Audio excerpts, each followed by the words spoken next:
श्राद्ध अर्थात महालय का जो पक्ष है, जिसको हमारी हरियाणा में कनागत भी कहते हैं, उन दिनों का प्रारंभ होने जा रहा है और यह 18 सितंबर से प्रारंभ होगा। 18 सितंबर को पूर्णिमा की तिथि है।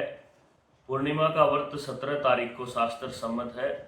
18 तारीख को प्रतिपदा अर्थात एकम का श्राद्ध निकलेगा।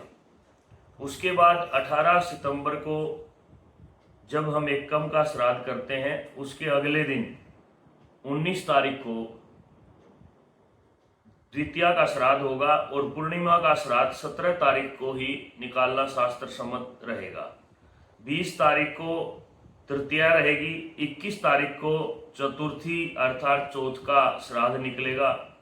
22 तारीख को पंचमी का श्राद्ध और 23 तारीख को षष्ठी का। 24 तारीख को सुबह सप्तमी और 12:36 के बाद में अष्टमी का श्राद्ध निकाला जाएगा। उसके बाद 25 तारीख को कोई श्राद्ध नहीं लगाया गया। 26 तारीख को हम नवमी का श्राद्ध करेंगे। 27 को दसवीं, 28 तारीख को एकादशी, 29 को द्वादशी और 30 सितंबर को त्रयोदशी का श्राद्ध होगा। चतुर्दशी का श्राद्ध 1 अक्टूबर को शास्त्र सम्मत है और 2 अक्टूबर को अमावस्या का श्राद्ध निकलेगा, सर्वपितृ अमावस्या जिसे हम कहते हैं। अब बात आती है कि श्राद्ध में क्या करना चाहिए, कैसे करना चाहिए। शास्त्र के अनुसार कहते हैं श्रद्धाम दीयते इति श्राद्ध है। श्रद्धा के साथ जो कुछ दिया जाता है उसको श्राद्ध कहते हैं। पितरों के निमित्त उनकी संतान इन दिनों में पूजा पाठ आदि कराते हैं, तर्पण करवाते हैं, गायत्री जप अनुष्ठान, मूल भागवत का पाठ, गया जी श्राद्ध, हरिद्वार में जाकर के श्राद्ध करवाना, घर के अंदर ब्राह्मण को बुला करके तर्पण करना और सब लगभग पूरे भारतवर्ष में ही और जहाँ भी हमारे हिंदू परंपरा विश्व भर में मनाई जाती है, वहाँ पे इन दिनों में ब्राह्मण भोजन का विशेष आयोजन किया जाता है।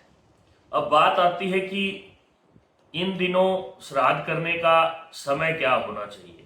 तो शास्त्र लिखता है पूर्वाहनो वै देवानाम मध्याह्ने मनुष्याणाम अपराहन पितॄणाम श्रुति पूर्वाहने दैविकम श्राद्धम अपराह्ने तु पार्वणम। अर्थात अपराहन में पार्वण श्राद्ध, जो तिथि का जो श्राद्ध है जो हम करते हैं वह अपराहन के समय में करना चाहिए। अतः लगभग 11 बजे के आसपास, उसके बाद में आपको अभिजीत के आसपास श्राद्ध संपन्न करना चाहिए।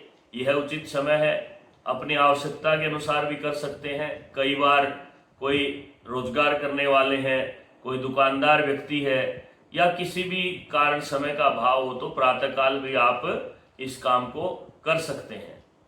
उसके बाद प्रश्न होता है कि इस समय में ऐसा शास्त्र में क्यों लिखा। हमारे जो बुजुर्ग थे, ऋषि मुनि थे, उनकी बहुत लंबी आयु थी। उन्होंने बहुत से अनुसंधान किए और उन्होंने देखा कि जैसे ही अभी वर्षा ऋतु जा रही है और शरद ऋतु आ रही है, दोनों का जो मेल है, उन 16 दिनों को श्राद्ध कहा और उनके अंदर गरिष्ठ भोजन, खीर का भोजन बताया, पूड़ी, मालपुआ, अच्छे अच्छे व्यंजनों के लिए कहा गया ताकि शरीर खा करके हष्टपुष्ट हो जाए और आने वाली शरद ऋतु को हम झेल सकें। हमारे देश में 6 ऋतुएं हैं, ऐसा भारतवर्ष में ही संभव है। इस प्रकार से बड़ी श्रद्धा से हमें ये कर्म करना चाहिए, जैसा जिसका बजट हो।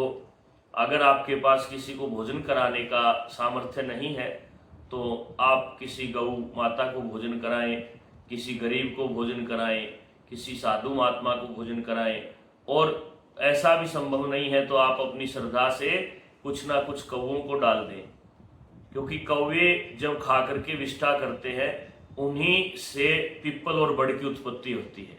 यह बात आपको शायद कोई वैज्ञानिक बता पाएगा, लेकिन हमारे ऋषि मुनियों ने यह हमें बतलाया है। अतः इस प्रकार श्रद्धा से श्राद्ध करें। उसके बाद नवरात्रि का पर्व आएगा, 3 तारीख से प्रारंभ होंगे। अगली वीडियो में नवरात्र की बात करेंगे। अब प्रश्न आता है, क्या इस दिन कोई ग्रहण भी है? 2 अक्टूबर की अमावस्या है, गांधी जयंती है, उस दिन कोई ग्रहण नहीं है। भारत में दिखने का किसी भी ग्रहण का अगर योग होगा तो हमारे चैनल पर आपको सबसे पहले सूचना मिलेगी।